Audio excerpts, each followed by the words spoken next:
नमस्कार, मैं अजय कुमार और आप देख रहे हैं देसी अड्डा। देखिए, पीके ने चला दिया है ब्रह्मास्त्र मुस्लिम वोटों को अपने खेमे में लाने के लिए। इधर आरजेडी में मच गई है हलचल। क्या आरजेडी मुस्लिम वोटों को बचा पाएगी? आज हम इसी विषय पे बात करेंगे और विस्तृत चर्चा करेंगे राकेश तिवारी से। तो आइए जानते हैं और बात करते हैं। राकेश जी, पीके के ब्रह्मास्त्र से आरजेडी में खलबली मच गया है। क्या मुस्लिम वोटों को बचा पाएगी? देखिए अजय जी, मामले को समझिए। प्रशांत किशोर बिहार की राजनीति में जब से एंट्री मारे हैं तब से न सिर्फ राजद बल्कि सभी पार्टियों के लिए सिरदर्द बने हैं। सबका कोई न कोई एक ब्लॉक है जिसको वो तोड़ रहे हैं।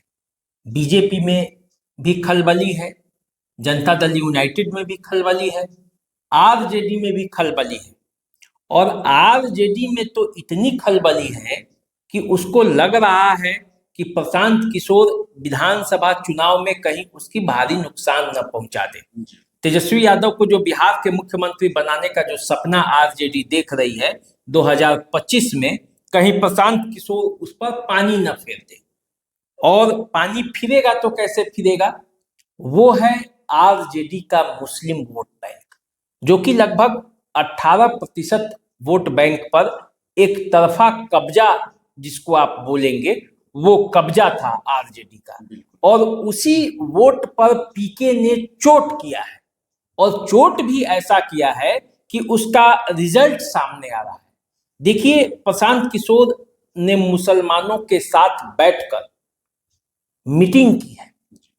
गांधी जो सभागार है, बापू सभागार जो है, उसमें मुस्लिम वोटरों के साथ, मुस्लिम नेताओं के साथ, मुस्लिम कार्यकर्ताओं के साथ बैठक की है। और बैठक में पीके ने ऐसे ऐसे पॉइंट को उठाया है जिससे मुसलमानों में भी एक खलबली है। मुसलमान भी सोच रहे हैं कि भाई ये बात तो जेन्युइन है, और उस बात को जेन्युइन तरीके से उठाया है।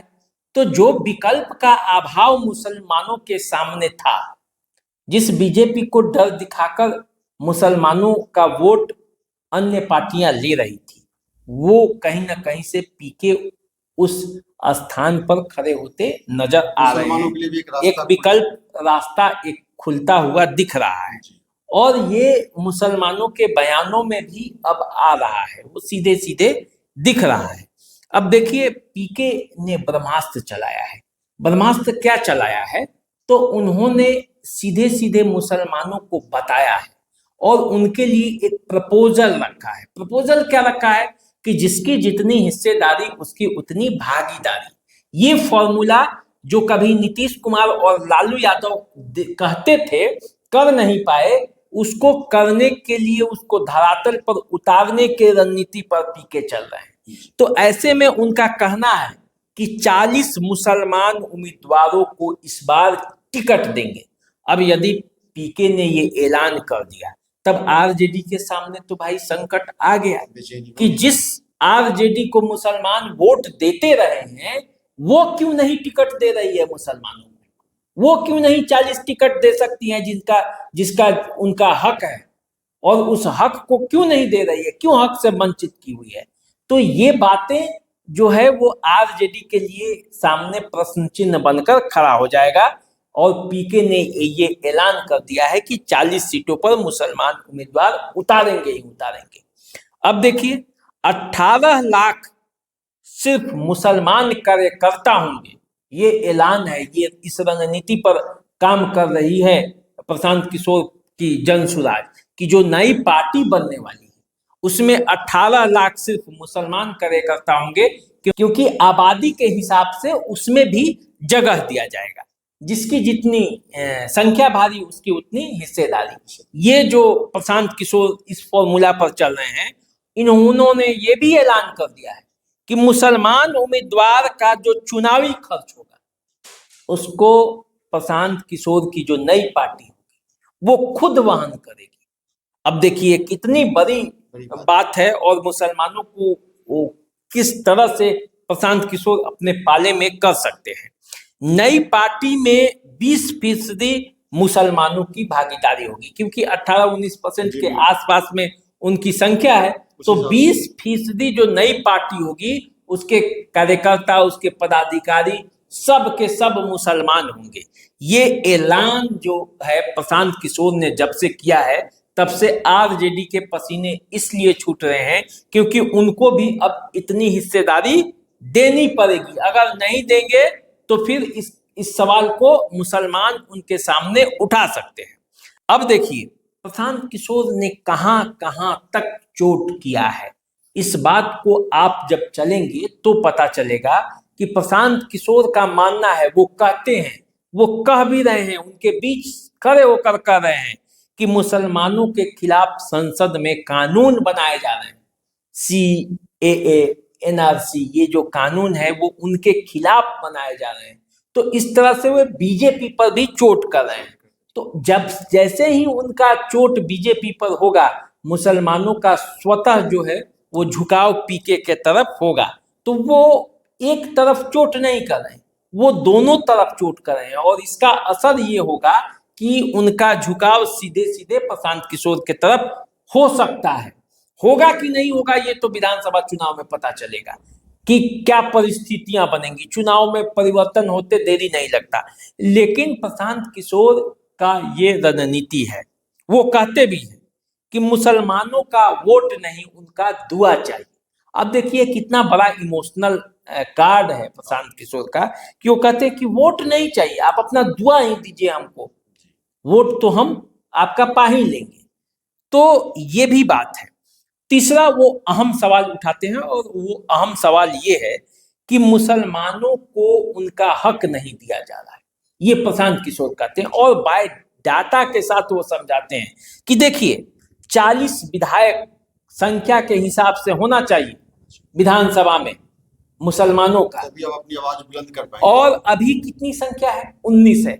तो ये बेईमानी हो रही है और सभी पार्टियां उनके साथ मिलकर बेईमानी कर रही है, प्रशांत किशोर कह रहे हैं, और इसीलिए वो 40 सीट देने का वादा भी कर रहे हैं।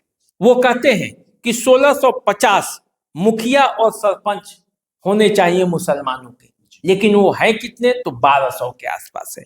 वो कहते हैं कि 27,000 से अधिक वार्ड सदस्य मुसलमानों के होने चाहिए, लेकिन वो है कितने, 11,000 के आसपास। तो जिसकी जितनी संख्या भारी उसकी उतनी हिस्सेदारी के फॉर्मूले पर प्रशांत किशोर मुसलमानों के आंख खोलने का काम कर रहे हैं। वो ये भी कर रहे हैं कि जहां M खड़े होते हैं वहां Y मुसलमानों को वोट नहीं देता, M को वोट नहीं देता। जहां Y खड़े होते हैं वहां M जो है Y को वोट दे देता है। तो ये MY समीकरण जो है वो मुसलमानों के लिए छलावा है, ये प्रशांत किशोर का कहना है, क्योंकि M तो अपना फर्ज अदा करते हैं लेकिन Y फर्ज अदा करने में चूक जाते हैं, केवल वोट का इस्तेमाल करते हैं। वो ये भी कहते हैं कि लालटेन में मुसलमान जल रहे हैं और रोशनी जो है उसका कहीं और जा रहा है। तो आप समझिए कि कहां कहां चोट कर रहे हैं प्रशांत किशोर। एकदम आरजेडी के हर वो कोना है, हर कोने को वो खंगाल रहे हैं, लोगों को बता रहे हैं, मुसलमानों को जगा रहे हैं। लोकसभा चुनाव में भी मुसलमानों को वाजिब हक नहीं मिला टिकट के मामले में, ये भी प्रशांत किशोर कहते हैं। और जब खड़े होकर प्रशांत किशोर ये कहने लगते हैं तो इसमें कोई दो राय नहीं है कि मुसलमान भी इंसान है, वो भी जानते हैं कि आजादी के बाद से वो कैसे छले जाते रहे, कभी बीजेपी के नाम पर तो कभी दूसरे अन्य चीजों के नाम पे, कभी अन्य मुद्दों के नाम पर उनके साथ छल होते रहा है। ये बात जानते हैं। प्रशांत किशोर इस बात को कहते भी हैं कि भाई जो मुसलमान हैं उनको आज एक अनपढ़ कौम के रूप में बना दिया गया। तो ये कौन बनाया, जो शासन में था वही बनाया। तो यदि शासन में वो था तो उसकी जवाबदेही थी कि मुसलमानों को भी विकास के मुख्य धारा में जोड़े रखना है। कई बार वो नीतीश कुमार की इस बात की तारीफ करते हैं कि उन्होंने 2005 से लेकर 2015 तक जो योजनाएं लागू की वो मुसलमानों के हक में था और मुसलमानों के लिए बेहतर कार्य नीतीश कुमार ने किया। लेकिन 2017 के बाद उनकी प्राथमिकता वो बदल गई, ये भी प्रशांत किशोर कहते हैं।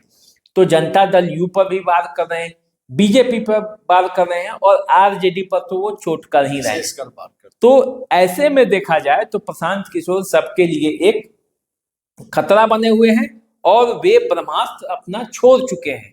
और उस ब्रह्मास्त्र का जो शस्त्र है, जो ब्रह्मास्त्र है, वो किस किस पर वो चोट पहुंचाएगा, ये आने वाले समय में पता चलेगा। राकेश जी, प्रशांत किशोर के इस ब्रह्मास्त्र से क्या बाकी पार्टियां भी मुसलमानों को ज्यादा से ज्यादा टिकट देने के लिए मजबूर होगी? नहीं, देखिए, गोलबंदी कई तरह से होता है। जैसे बीजेपी का एक खास स्ट्रेटजी है, वो 18% वोटों को वो छांट के ही चलती है। मान के चलिए आप, यदि वो हिंदू मतों की बात करती है, तो 80-20 की बात, हिंदू राष्ट्र की बात करती है, तो वो 80-20 की बात करती है। तो आप तो ये मान के चलिए कि उसके लिए ये ध्रुवीकरण का एक नया साधन भी मिल सकता है। हो सकता है कि वो प्रशांत किशोर के खिलाफ, आरजेडी के खिलाफ ये ब्रह्मास्त्र की तरह वो भी इस्तेमाल कर सके, क्योंकि वहां भी तो लोग ऐसे बैठे नहीं हैं, राजनीति तो सबको करने आता है। तो ये शस्त्र उधर से भी चल सकता है, बीजेपी के लिए तो फायदा भी हो सकता है। तो इसीलिए तो मैंने आपको कहा कि ये परिस्थितियां बताएंगी कि वोट किधर ट्रांसफर होंगे और प्रशांत किशोर कितने सफल होंगे। लेकिन उनके तरफ से ये प्रयास किया जा रहा है कि जो 18% वोट मुसलमानों के हैं उसमें उनकी भागीदारी हो जाए, प्लस अन्य वोटों को वो अपने तरफ आकर्षित करके बिहार की राजनीति में एक जोरदार तरीके से वो ऐसा एंट्री मारे कि शासन में उनकी जोर चले। हालांकि उनका दावा तो ये भी है कि वो मुख्यमंत्री की कुर्सी तक अपनी पार्टी के नेता को पहुंचा देंगे। खुद पहुंचेंगे या पार्टी के नेता पहुंचेंगे, ये तो आने वाले समय में पता चलेगा। पहुंच भी पाएंगे कि नहीं पहुंच पाएंगे, ये 25 के चुनाव के बाद ही पता चल पाएगा। मुसलमानों के लिए कांग्रेस के बाद बिहार में आरजेडी एक विकल्प के रूप में सामने आया और मुसलमान आरजेडी के पारंपरिक वोट बनकर उनको वोट देते रहे। लेकिन प्रशांत किशोर के ऐलान से सभी पार्टियों में हलचल तो है, लेकिन खासकर बेचैनी आरजेडी में है, क्योंकि ज्यादा से ज्यादा मुसलमानों का वोट आरजेडी को मिलता आ रहा है। अब आरजेडी इस काट को कैसे निकालती है, ये आने वाले समय में आपको पता चलेगा। आप इंतजार कीजिए और हमें इजाजत दीजिए। हमारा नमस्कार स्वीकार कीजिए। नमस्कार। नमस्कार।